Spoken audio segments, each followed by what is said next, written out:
My name is James. My name is Gibbs. My name is Dawson. And I'm Alexander.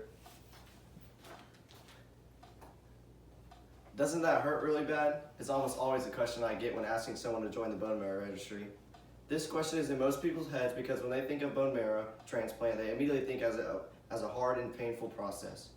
This is a common misunderstanding and only requires a little bit of educating to prove to others that it isn't anywhere near as bad as everyone thinks. Although it doesn't take much to educate others on how this process works, it is still hard to totally convince them how easy it is to save a life. It is much simpler than most people think to save a life. The first step in saving a life is by joining the bone marrow registry. You can do this in numerous ways.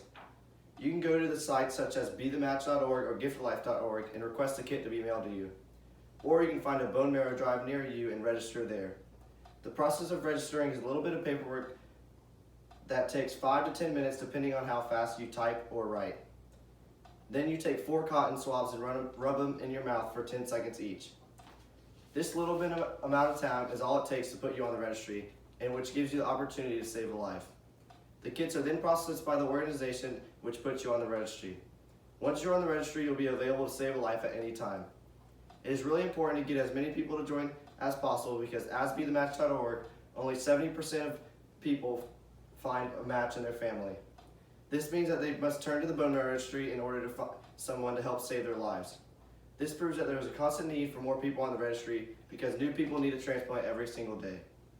As more and more people sign up and get diagnosed, the organization has realized how important it is to get as many people with different ethnicities because it is much harder to find those a match because there isn't as big of a pool of people to pull from to find a match.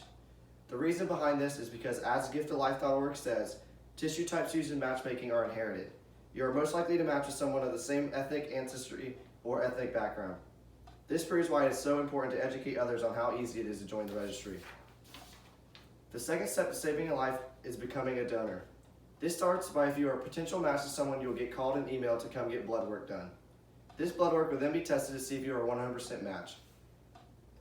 If you are a full match, then you will be chosen as a donor.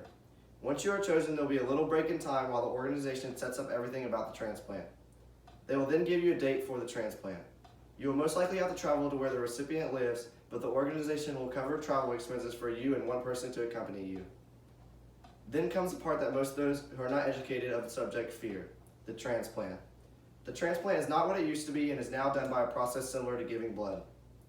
The article Heterotopic Transplants of Bone Marrow says, the source of osteogenesis in bone marrow transplants is not the fragments of spongy bone, but the precursor cells of osteogenic tissue that exists among the bone marrow cells. This helps to explain that during the transplant they do not drill into your bone. Instead, they use stem cells that come from your bones. In order to make it easier to extract these cells, they give you a series of 3 shots leading up to the transplant. This makes your body overproduce stem cells to where they ooze in your blood. While this is happening, the recipient is going through hard chemo to kill basically every cell in their body.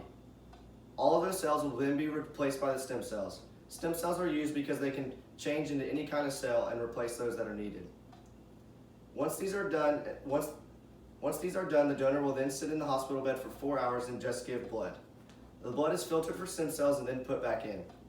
After that, the patient is free to go and do anything and potentially save a life.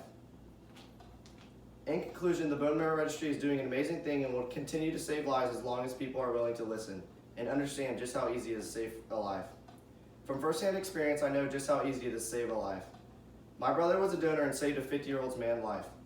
After giving cells for the transplant, he walked all around Washington, D.C., perfectly fine.